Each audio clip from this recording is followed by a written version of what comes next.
Hello everybody and welcome to the United Stand. It's good to be back live. I think it's the first live 8 o'clock show we've had since Monday. I hope we've had a good Christmas. I have had two, and we're flying into the United Stand and we're flying into the latest Manchester United news. Remember, we're live tomorrow night with a watch along, 8 o'clock. Against Burnley away. I bloody hate Burnley, but anybody but Burnley. But look, let's get into this. I think we're heading into very interesting fixtures. If you didn't see the preview and the reaction to Ole Gunnar Solskjaer's press conference that went out this afternoon, give it a watch. But what is significant is that Manchester United have a midfield injury crisis. They have a midfield crisis anyway. We didn't replace Herrera. We didn't bring a replacement in for Fellaini. We went into this season. We all said on August the 1st that this midfield's not good enough. We've missed Pogba for 3 months, and now McTominay has potentially an injury that could keep him out for a month, maybe 2 weeks. It doesn't really matter if he's out for 2 days. It's too long. It's too long, and we need to buy a midfielder. And this now, we are stepping into something that we can either be really apathetic about and we can lurch through it and we can lower our expectations and say, well, it's just the situation we're in. Or we can be vocal and say, Ollie's got to be vocal, and I think the fans need to make it clear as well. The club has to stop hiding behind the future and putting money into the club. We need midfielders in January. Like, the season is going to fall apart, and just like it did last year, if we don't sign a midfielder in January. They got away with it last year because Ollie was an interim and, we've got to wait till the summer, and then they didn't buy him a midfielder anyway. But he's not interim now. He's the full-time coach. I think sometimes he's treated like he still is Ollie, the interim manager. He's the full-time manager, and he's got to be given a midfielder in January. And we'll be talking about who in a moment, but he's got to be given one because we've got a very hard January anyway. Third round of the FA Cup, 2 games against Man City. Then in February, you've got the Europa League. Chelsea have opened the revolving door of top 4 again. What was the aim at the start of the season? Top 4 was what we were all going to be happy with, and maybe a trophy. Well, amazingly, after our worst start in Premier League history, we are sat here the day after Boxing Day with a massive opportunity to get into the top 4 and to win a trophy. But this will all come tumbling down if we do not sign players in January. And as I said the year ago, I must reiterate this, and I'm sure everybody else would echo this. The January transfer window is exactly what it says on the tin. It's a January transfer window. It's not fake. It's not a game of Football Manager where you just don't bother because it's a game. It really is a transfer window. You could sign Messi. Of course you're not going to sign Messi, but what I'm saying is the world transfer window is open. It's not like in August when it's shut and you pretend you were going to sign some top player. It's actually open in January. There is no excuse not to go and solve some of your problems in January. And if they hide behind it's a tough market, we want to go for the right players, stick it up your arse, because I tell you what, that's an excuse that we cannot afford to hide behind, because that would be reiterating what Ollie said on Christmas Eve, but actually stepped back from today, where he said on Christmas Eve, it's about building a team for next season. We can't wait for next season. Shut up. Stop living in the future. Live in the now. And then he said today, well, we might be able to achieve things this season, which would be great. Bloody right. Bloody right we might. How can you talk about next season when top 4 is there? It's right there in front of you. Like, forget about chasing it down like we had to last time, and we had to chase it down, didn't we? And we sort of got there around late February. It's bloody there now. Win these next 2 games against Burnley and Arsenal, we could be in the top 4. So, top 4's there. All the trophies we've entered are there. We're in a semi-final of 1, FA Cup starting, knockout stage of the Europa League. It's all there. And I know it's been a bad season, and I know expectations have lowered, but it's there in front of us. We cannot refuse this transfer window. We need to sign at least one midfielder. Now, we'll be talking about Erling Haaland in a moment, but we must sign a midfielder in January. And if we don't, then you know, as well as I know, that this club is all about this and not enough about what's going on the pitch. Now, I've got to give my personal opinion. Here I am giving a rallying cry that United must go and sign a midfielder if they want to do anything this season. And I firmly believe if we don't sign a midfielder in January, this season will tail away like it did last year. There'll be another injury crisis. And I say injury crisis. Have we ever got out of an injury crisis this season? We've always had injuries from September to now. Even the McTominay thing. Well, Twan Sebi's out injured as well, isn't he? Rojo's injured again. There's always injuries with United. So we've got to sign people. And I think if we don't, we'll get game after game after game in February and March, and it'll all fall away in April, where we'll just limp towards the summer, and the same cycle will continue itself again. So we must sign a player in January, and I think that's essential. But what I would say is, now I've done all that rousing rallying call, I've got to say this. I personally do not trust Manchester United to sign anybody, and I've got to give it that realism. January, the last 2 Januaries, we've signed nobody. What we did last January was Martial signed a new contract. He's like a new signing. Or was it Martial? I think it was Martial, actually. And I think we could get Pogba signing a new contract. He's like a new signing. No, he's not. But yeah, I don't trust Manchester United to sign any players in January. I don't. I think we have to. I have to give that. I'm not even giving you the faith. I'm giving myself the faith. We have to sign players in January. I don't trust us to sign players in January because I don't trust a lot of things about Manchester United Football Club. And I firmly would say this. This is not fan opinion. This is not fans trying to have their say and it's irrelevant. I would say this. If Manchester United don't sign players in January, it just means they're not interested. They're not interested in being successful on the pitch. They're not. You cannot say, oh, well, we'll do it in the summer for next season. We'll try next season. Forget this one. No, it's not important. We're going to do it next season, Jeffrey. Well, no, we're doing it now. If we're a real football club, we're doing it now. Bloody Liverpool win this bloody Club World Cup crap that we did in 2008, and they're allowed to put it on their shirt. We weren't allowed to do it in 2008. We're living in a Liverpool fantasy. I personally wish that we could all just agree this is the Truman Show. It's all a big act. It's the biggest L Liverpool have had in their life. They've not won the title for 30 years, so everybody's clubbed together and just agreed to run this scenario out where Liverpool think they're actually going to win the Premier League by loads of points. And I just think we should all just say, hello, it's a joke, Liverpool fans. This is the biggest social experiment joke ever. Now we're all going to start playing properly, but it was a joke for the first half of the season. You're really shit. But it's not. It's real. It's a reality. Liverpool are going to win the league, and they could be invincibles, and they could do the treble. And this is the serious situation that Manchester United are in. So I would say, well, how I feel is how I feel. It's not about how you feel. But these realities are a bloody nightmare to some of us. Like to me and many United fans, Liverpool winning a league title makes you want to throw up. But winning a treble, doing it by record points, being invincible, I mean, they are bloody good. And I hate to say it, they are bloody good. What they did to Leicester last night, who was second in the league, they are unbelievable. I mean, United weren't really doing this even when we were good. Now, I'm not saying this Liverpool team's anywhere near as good as 08 United or 99 United, but they're pushing the boundaries for it. And we are, as a club, going to say, we're not signing people in January because we're waiting for the summer where we'll be totally irrelevant again, but we've kept you waiting for another 6 months. You bloody mugs. Here's 3 new shirts. Buy them. Get them for your kids. Oh, we ran out of time. The right targets weren't there. But next year, we'll do it again. And the cycle continues. Do it now. Do it now.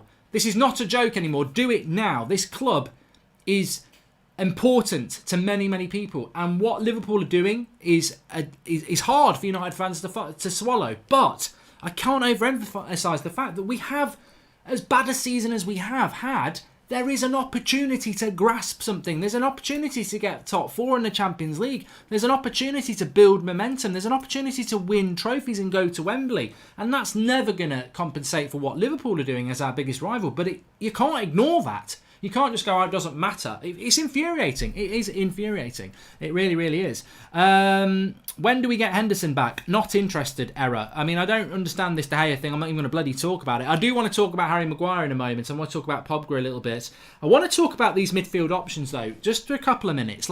Tell me, people, what are the midfield options? Because it's one thing. Look, I pretty much know that United were not signing a midfielder this January.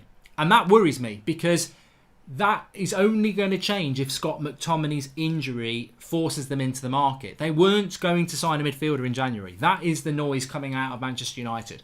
They want a striker. They want Haaland, which is looking unlikely. We'll talk about that in a moment. But they weren't going to be signing a midfielder in January because they want to wait till the summer to see if they can get somebody like a Maddison, which doesn't actually solve our CDM problems, by the way. But Fred's the new Kante, apparently. But no, United were not going to be signing midfielder this January. Now, that doesn't surprise me, even though we need to sign one. But now with McTominay, they've got to do it. So who are they going to go for, considering they weren't looking to sign a midfielder in January? Or are they going to do the thing that absolutely terrifies me and go, we're not going to sign a midfielder in January even though McTominay's injured? It makes me want to throw up. It really, really does. A lot of people talking about Bruno Fernandez. Flavia Da Cruz talks about him. Matthew Ken does as well. And Riley Belgrave. Look, Bruno Fernandez is available. Please do smash a like on the video if you're watching, by the way. I know it's Christmas, but fair play everyone who is tuning in. I really appreciate it. But Bruno Fernandez, there was a story floating around today. And the story was coming out of the Standard, I think it was. And they were basically saying that Ole Gunnar Solskjaer refused, and it's only paper talk, so take it as you wish. Ole Gunnar Solskjaer refused to go beyond his top 2 targets for midfielders in the summer. He didn't want to just take any player. He wanted the players that he wanted, and when he couldn't get them, he said, I'll go without. Which is, although that's paper talk, it fits in with Ole talk. What did Ole say about 2 or 3 months ago? The money was there, the right players weren't. And that fits in with exactly this story that was coming out today. Now, the 2 players that he wanted, get your sick bowl ready, because if you've overeaten today like most people do over Christmas, this one might make you sick. So the 2 targets were Sean Longstaff, who I've watched play 3 times this season to try and understand why Manchester United... He was United's priority signing in the summer. You think back to last summer, this Dan James rumour came from nowhere. Remember Sky Sports suddenly became relevant around Manchester United last summer, and they were getting it bang on every bloody time. They were early on Wan-Bissaka, they were early on Dan James, and they also were early on Longstaff, who we didn't end up signing, but by all accounts, United wanted to sign Longstaff. Now, I put my hands up. I was excited about Longstaff because I was like, maybe this is just brilliant scouting, going for a player nobody's ever bloody seen. And you're watching YouTube, and his little 5-second clip makes him look like prime Lampard. Yeah, they've obviously cut down the rest of the 90 minutes of the game. But I've seen Longstaff play 3 times this season, twice against United and once, obviously, in another game. And just to try and grasp what he's all about, I think he is crap. And that's, I hate to say that, but I think, and it's not because of his assist yesterday, his brother's better than him, and he only gets picked because it's his brother, but, he is awful. He's not even like McTominay a year ago when nobody understood what McTominay was about. He's worse than that. He is a Poundland McTominay of a year ago who no one really knew what was about. He is awful. He doesn't even get picked for Newcastle when everyone's fit. And he was United's number 1 midfield target in the summer. And I'm like, ow, my eyes. I don't get it. I just do not get it. And look, you know what? Maybe if he comes to United, you polish a turd and he turns into something amazing. But I would expect, life teaches you this in football. That players that come to United that are, a diamond in the rough that you can pick up and polish, right?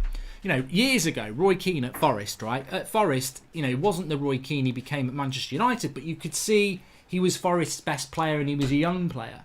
And that's happened a lot with United. You buy a player from a club like, Dwight York at Villa, is to name one, Andy Cole from Newcastle. There's plenty of players, and at other clubs as well, they go and buy this player from a lower club and they turn them into another player.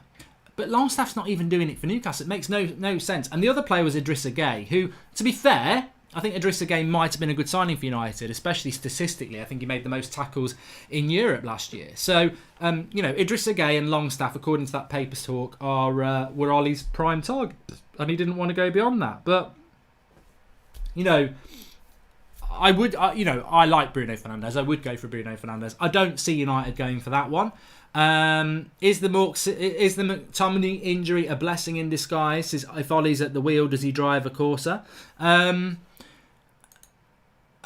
I don't think McTominay being injured is a blessing in any disguise, no matter how pretty that disguise is. It could be Wonder Woman for all I care. It's not a disguise and it's not a blessing because McTominay has been good for us this season, and even if he has a bad game, he's full of effort. So McTominay being out, I've got to say, and it's the ultimate compliment, is not something anybody would want. And I don't think it's a blessing in disguise. But what it does do, and I would agree on this, it 100% exposes Manchester United Football Club that if they don't go, if McTominay's injury is anything longer than 2 weeks, because it's a big 2 weeks ahead, you've got to sign a midfielder. We need midfielders anyway. And if they don't do it, it just shows what a bottling, second-rate, money-farming football club we are. Because this is not a season that's dead. I think last season in January you could say, well, the season's over, Mourinho's gone, it's about a rebuild in the summer. This season's not over. And I get annoyed when Ollie says it, and I'm going to get really annoyed if we don't sign a midfielder in January.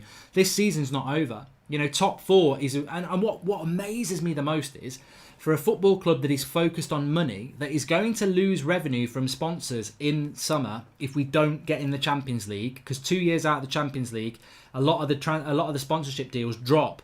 So it's all about money anyway. Buying a midfielder in January will massively enhance our chances of getting Champions League football. So everything suggests let's sign a midfielder, but I just don't know. Sam May says, ever pay attention to NFL team Tampa Bay Bucks, also owned by Glazers, and have always struggled. I don't pay any attention, but it wouldn't surprise me. And very simple, we won't buy any midfielders in January because no English midfielder is available. Unfortunately, Bruno isn't English in the summer. It'll be Longstaff, says Magic Eye. Well, you know what? I think Manchester United probably will persist with Longstaff. And I think that Newcastle would be stupid not to take 30 million for him because he's not worth it. You are going to mug us off. So I think that United probably will do that. They might get to do that in January. But what are the options in January? I mean, realistically, there's talk of Jack Grealish today. Jack Grealish is more of an attacking midfielder, which I wouldn't be opposed to signing Jack Grealish. It's about numbers in the midfield. I mean, at least it's a midfielder. I mean, I think Pogba, as I said on the preview, will be playing deeper this season. I don't see him playing the attacking midfield role. So you could bring a Grealish in. You could bring a Bruno Fernandez in. But in relation to Grealish, I don't think Villa are going to let Grealish go because Villa need to stay up. So, it's more money to them to stay up than it is to let Grealish go. But Grealish stats this season in a crappy Villa team are better than his goals and assists are better than Maddison's, by the way. Declan Rice would be another bad signing. Again, West Ham are in a relegation fight, so I don't think they would want to do that. There's talk of, I don't know. I personally have said it. I said this on Christmas Eve. Emre Can's available. He's available for a very reasonable price. He's Premier League proven. He's in his mid-20s. And, you don't really lose anything by buying him. And it gives us some real experience in the midfield. A few people talking about Adrian Rabiot and Isco and, obviously Bruno gets a mention. Thomas Partey apparently has got a release clause. But to be honest with you, United should know better than we do. Vidal's available. I've heard Vidal be mentioned a few times as well, Arturo Vidal. But they are available. They are available, but as a lot of you are saying in the live comments, John McGinn's not available. He's done his ankle. He's out for 2 months, your way 637. But there are players out there if you want to go and get them. But I do think the English thing is an issue for Manchester United. I think they have this. Well, look, bottom line is, let's call a spade here. Ole Gunnar Solskjaer is an inexperienced manager, and I don't believe he's got a grasp of the European transfer market at all. I think Ole Gunnar Solskjaer has got this situation at Manchester United where I get the final say, but I think the problem with, I think it's great, and I don't think Mourinho or Van Gaal or Moyes got the final say, but I think they've decided to give the manager the final say. Probably the wrong manager to do it with because of his inexperience, but it's a step forward by the club, and I think Ole Gunnar Solskjaer does get the final say, but I think what's happening is Ole Gunnar Solskjaer doesn't have the experience of the European transfer market, so he's under pressure. He gets the final say, but he's doing the final say on players he knows. Harry Maguire, everybody knows what Harry Maguire's about. Wan-Bissaka, everyone knew what Wan-Bissaka was about. And the same with Haaland. He knows what Haaland's about, but Bruno Fernandez, does he really know what he's about? Thomas Partey, does he know what he's about? Emre Can, has he been watching him recently? I think this is why we are Brexit FC, is because Ollie is getting the final say, and he hasn't got the experience or confidence to say yes to players that he doesn't really know much about. And I think that is what's happening with United, if I'm absolutely be honest with you. Mark, Ollie looking at Longstaff shouldn't surprise you as he plays Pereira and Lingard. I wish we would sign Bruno and Carnes to Stuart Lanny. Well, it's going to be a very interesting January transfer window, isn't it? But, Paradis all day long, says Glenn Oakley. There are so many. I think people say, whatever you do, whatever happens in January, you will make your own mind up as fans, and I think that's the best way to be about it. But let's not go into this January transfer thinking two things. One, that we don't need a midfielder, because we do, and two, that there aren't midfielders available. There are midfielders available, and we do need one. Let's see what the club delivers, because you know what? If you're asking me now, I'm 75% sure we won't buy any midfielders. So that's a challenge to the club. Go and show us your ambition, because I'll be very impressed if we go and sign a midfielder in January, because we need one. And I'll be like, well, that shows what the club's appetite really is, because talk is cheap, and talk is cheap was almost invented for the Glazers, because talk of transfers costs nothing if you don't sign them. And I think this is the mantra of Manchester United. Talk is cheap. Let's do loads of transfer talk when the window's not open, but when it is, let's keep our gobs shut, and that's what they do. As soon as we hit February, we'll be linked to bloody Solskjaer again. But as soon as it gets close to a transfer window, it goes dead quiet. It's like a couple of weeks ago, we were linked with loads of players. What's happened this week? Hardly anything. They're all because the club's on lockdown. Shut up! No, we didn't say transfer. We didn't say anything about transfers. We said trains for sale. We're selling some trains that we found for sale. We're not talking about transfers. And that's what United do. They go very quiet when the transfer window is open. So, look, let's see what they do. But we do need to sign transfers. We do need to sign players. Let's talk about Erling Haaland. Smash a like on the video if you're watching, everybody. I hope you've all had a good Christmas. And subscribe if you're new, bottom right-hand corner. And we have got a watch along tomorrow night, of course. Looking forward to that. I think we're going to beat Burnley. But, Mark, are you looking at the Man City game? How Wolves playing well for a mid-table team, says DJ Scorpio. But Wolves aren't really a mid-table team. And look, that league title's done, mate. I've got no interest in that league title. It's absolutely done, isn't it? It's going to be straightforward, I think, in relation to how it's going to go with Liverpool, unfortunately. But let's talk about Haaland. I know a lot of you already know about this, and I know I've touched about it on a different show. But Italian outlets are pretty adamant that Erling Haaland has signed terms with Juventus and will move to Juventus in January, which is a crushing blow for Manchester United. I said it on my Christmas Eve show, which, to be honest with you, wasn't recorded on Christmas Eve. It was recorded on the Monday, the day before.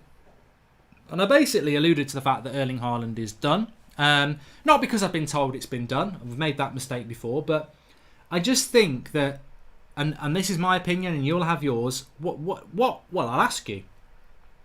And Illa United says he doesn't like Haaland. Obviously you're talking with hindsight now. But if I'd said to you, before these Italian reports came out, did you think Erling Haaland to United was done? I think 80% of the fan base would have said so. I think Look, I'm pretty good, because of the jobs I've done and things like that, at reading a person's non-verbal skills. And I think Ole Gunnar Solskjaer, over 3 interviews, made it very clear that we were not only in for Erling Haaland, that he knew where he was going. And, in the same interview, he said, I know where he's going, but and he's the sort of player that we're interested in. So, of course, he might be publicly saying that so that Erling Haaland watches an Ole press, but he will have spoken to him anyway. To me, it looked like that deal was done. It looked like Ole was confident it was going to get done. And if it doesn't get done, it's another significant blow for Manchester United in the January transfer window. And I've got to say, at this moment in time, I'm not as confident as I was 3 days ago, because Mino Raiola is a problem. He's a big problem, and not just visually. He literally is a big problem for Manchester United, because he's our best player's agent. We always say that nobody's bigger than Manchester United, but Mino Raiola is a problem for United. Here is a striker that Ole wants, that is controlled by Raiola. Man United's best player in Paul Pogba is controlled by Mino Raiola, and this is a problem. And you say United are bigger than anything, but if United are not getting players because Mino Raiola's flexing his muscles, then it's a problem. So it's going to be interesting. I mean, look, as I said, I really did feel that deal was done. So I will be quite surprised if it's not done. And again, where do you go if you don't get that player? I mean, I think as many fans... I mean, let me just read this comment. Lost in Translation says, if United are smart, they should go for Napoli's midfielders, mainly Alan or Ruiz. Since Napoli are in disarray, United could get them for cheap. Well, exactly. I totally agree with you. On my Football Manager career, I think I got Alan. And they're very, very good. And they are in disarray. But again, they're not English players. They're not Premier League players. So I just don't think Ole Gunnar Solskjaer would have the confidence to say, yes, go and get them. Because I think Ole is... he's doing everything he can to keep his job at the moment. He doesn't want to make a big mistake. Matt Rush says, if we don't get Haaland, it will make Ollie look like an idiot. He hasn't said we're not getting him. Well, yeah, I think, I've heard a few people say that. Look, people can say Ollie hasn't said we're getting Haaland, but he definitely didn't say we weren't. And it would be a blow for him anyway, because I think we all know that we're in for Haaland at the very least. And he has played for Ole Gunnar Solskjaer, so if he snubs him to go to Juventus, where he's not going to be a starter, it would be a blow for United, and it would be a blow for United's future vision when you can't get a 19-year-old striker to come that used to play with Ole. So I still think we'll get him, but I've got to be honest, the rumours out of Italy are somewhat concerning, and I think a lot of that's to do with Mino Raiola as ever. Roxy says, how do we recover from a 1-goal down against the low block team? 2, Juventus got Ronaldo and trophies. Be warned by how De Ligt is struggling. Exactly. And I think if Haaland wants to play football, then he should come to United. Having said that, I don't think the priority should have been a midfielder this January transfer. I don't think a striker should have been the priority this January transfer window. For me, a midfielder is. We do need a forward. I'll agree with that, but. You look at Mason Greenwood, he's getting better and better with every minute. Martial's been superb this season. Rashford's on fire. I know the problem is we haven't really got any depth. But, you don't want to see you don't want to see Martial back on the left wing sharing it with Rashford to play Haaland. And you don't want to see Greenwood back in the under-23s because we've got Haaland as well. So, midfielders are what we need, I think. Grealish is rubbish, says Aaron B. I personally wouldn't sign Jack Grealish, by the way. It's not because I think he's rubbish. I just don't think he is the right sort of player for Manchester United, and I don't think he's got the right temperament either.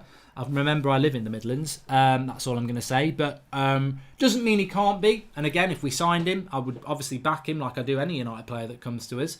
But for me, I wouldn't go for Grealish. I would prefer a Maddison. I'd prefer Bruno Fernandez over both of them. So it's going to be interesting in relation to January, but I must reiterate what I was saying at the start. This is not about being apathetic. This is not just about flippant fan opinion where we're just talking about topics. I'm talking about something very, very real, and that is that United have got a great opportunity over the next 4 months to win a Europa League, to maybe get to a Carabao Cup final and win it, to progress deep into the FA Cup and maybe win it, and most important of all, to get top 4. Those 4 targets are there.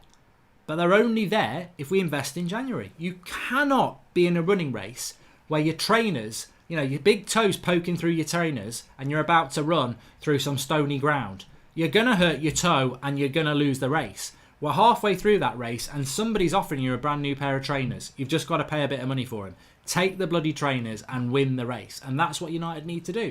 But we probably won't. And I think that's a massively, massively important thing. And if we don't sign players in January, then it will be a double blow, because I thought the summer transfer window was a disgrace to not sign midfielders, and I think to not sign any in January would be a double disgrace. So we'll wait and see what happens. Midfielders, do it now, says Sean Finity. Exactly. Take the trainers, says Cameron Green. Exactly. James Maddison was dreadful on the Liverpool game, says Altec00. Yeah, but seriously, do we live in that society now whereby somebody has a bad game and we don't want to sign them? I mean, have you watched football for the last 6 years under United? People do have bad games.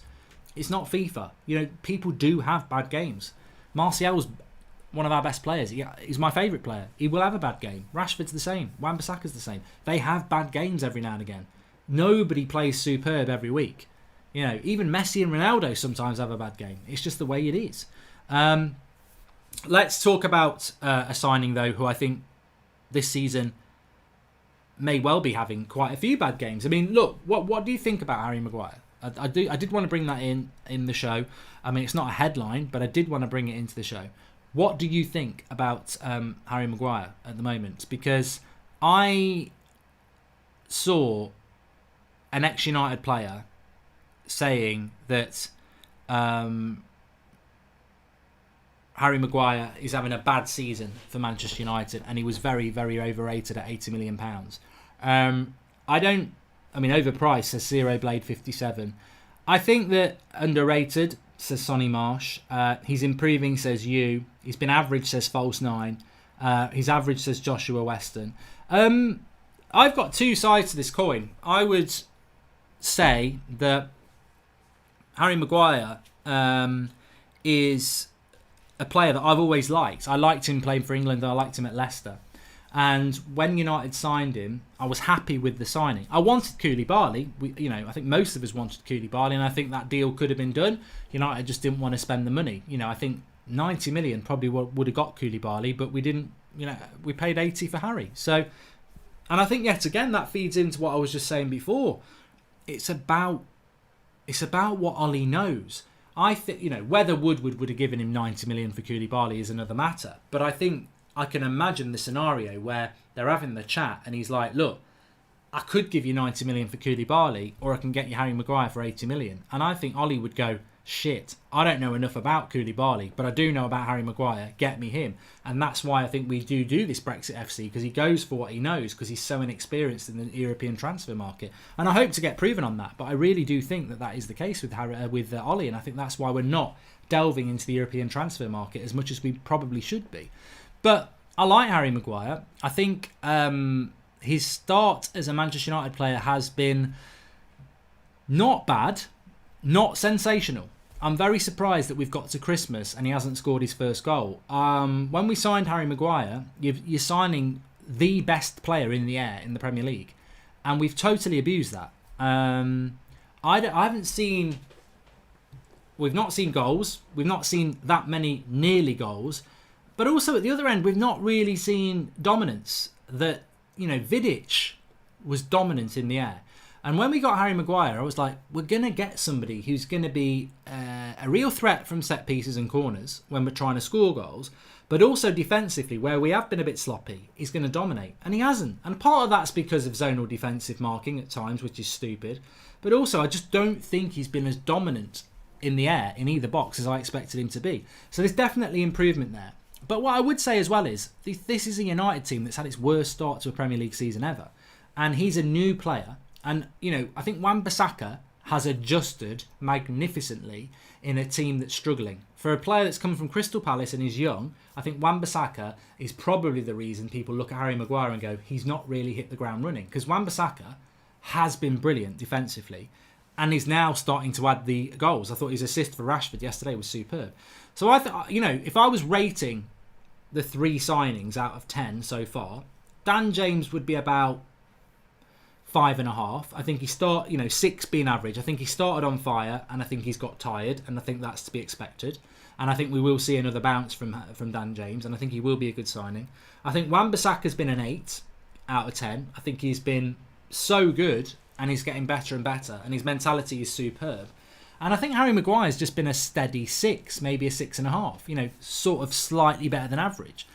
But, as I've said to many people before, Vidic and Evra, when they came to the club, took a while to adjust. And I think it's just adjustment, hopefully, with Harry Maguire.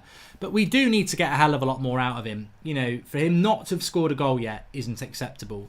For us to still be conceding from corners when you've got Harry Maguire in the team is unacceptable. So I think there's a lot more to come from him.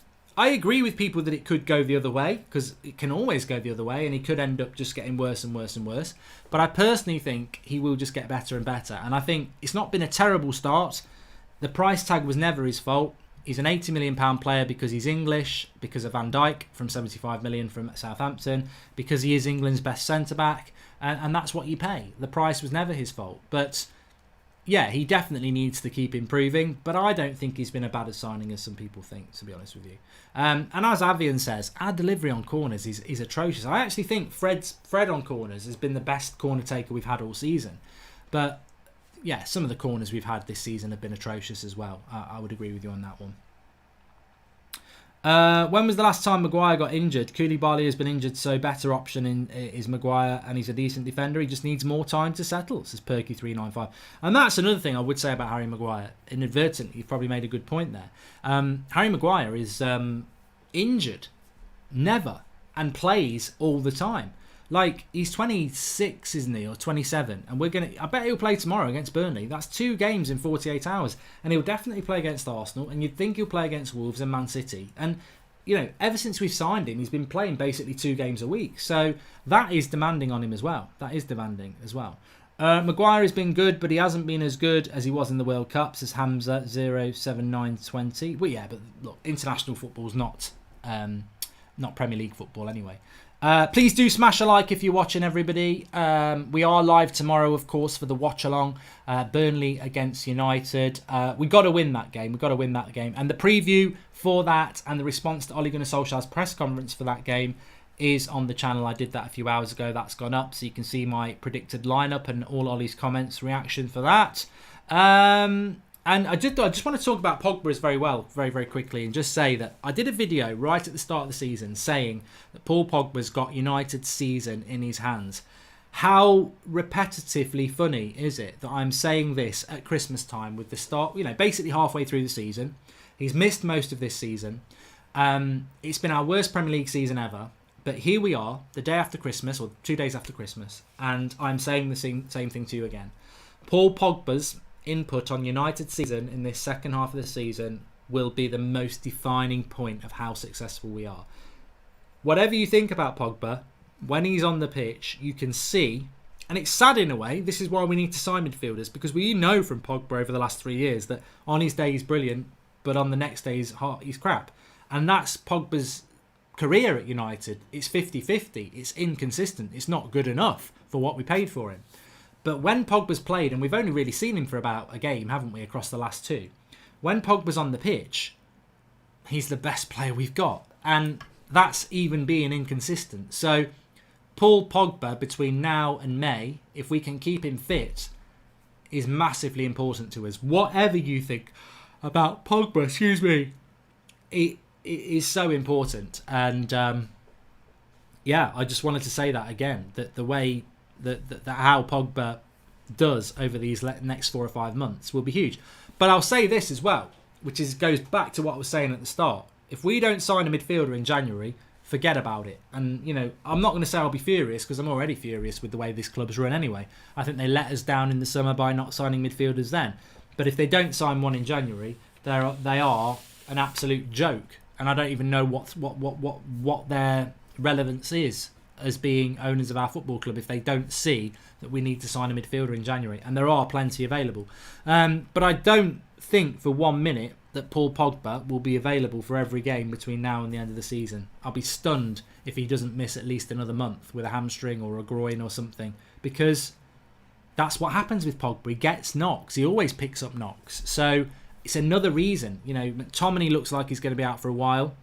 Fred's been playing a lot of games lately, so he'll probably pick up a knock at some point. I think Pogba will as well. And then you're relying on Matic. So who we were talking about maybe moving Matic on, which we simply just can't. I mean, somebody did say, is Scott McTominay's injury a blessing in disguise? Well, Matic is staying now. There's no way they're going to let Matic go. So late in the summer, we were interested in Aki Williams, which came as a surprise. Thoughts on Yusuf Poulsen as a Haaland alternative, says Praveen Thomas. He must be about 28. Danish striker. I not 100% who he plays for, to be honest with you. But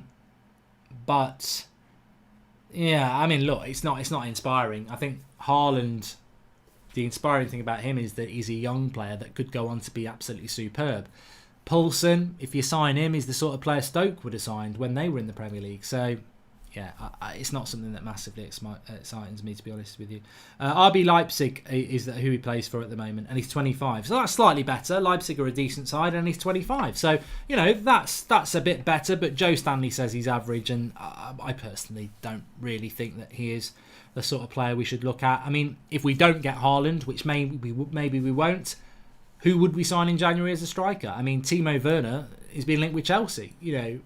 We're trying to close this gap on these teams ahead of us, and they're making better signings. It makes it hard to close a gap. Anyway, look, I could talk to you all night. It's great to be back doing the live shows at 8 o'clock. Please do smash a like on the video. Of course, we will be live again tomorrow night at 8 because we'll be live with a watch-along. We'll have fan cams as per usual. 8 o'clock every night now, all the way through. Well, that's it. Christmas break's done. So loads of content for you on the United Stand. Make sure you subscribe if you're new, bottom right-hand corner. Big few weeks coming up with lots of games. January transfer week, window opening. Loads happening. Let's just hope Manchester United deliver some signings in the midfield area, because I fear if they don't, the season's going to crumble into nothing. Thanks for watching. Speak to you tomorrow. Enjoy your Christmas break if you're off, and I'll see you tomorrow.